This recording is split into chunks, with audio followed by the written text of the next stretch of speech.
కొందరు దరిద్రంలో ఎంత మునిగిపోతారంటే రూ. 100 కూడా వాళ్ళ జేబులో ఉండవు పాపం. అంత ఘోరమైన పరిస్థితి ఉంటుంది.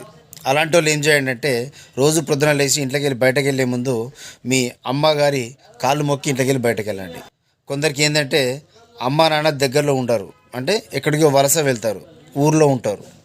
అలాంటి వాళ్ళు ఏమంటే ప్రొద్దున ఇంట్లో నుంచి బయటకు వెళ్ళే ముందు అమ్మకు ఫోన్ చేసి, అమ్మ బాగున్నావా, తిన్నావా, నేను వెళ్తున్నా, ఓకేనా, సాయంత్రం ఫోన్ చేస్తా, ఇలా చెప్పేసి బయటకు వెళ్ళండి.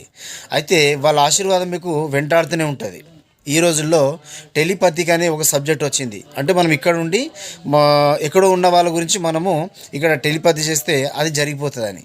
అదేవిధంగా మీ అమ్మ ఏంటంటే నువ్వు అట్లా చెప్పిపోయినావు కాబట్టి ఆమె ధ్యాస అంతా నీ మీదే ఉంటుంది. నా కొడుకు బాగు జరగాలని చెప్పేసి ఏదో దైవాన్ని ప్రార్థిస్తూనే ఉంటుంది. కాబట్టి అమ్మ ఆశీర్వాదం కంటే గొప్ప ఆశీర్వాదం, పెద్ద ఆశీర్వాదం ఎక్కడ లేదు అని నా నమ్మకం. ఎవరికో ఏషాలు వేసుకొని తిరిగేటోడికి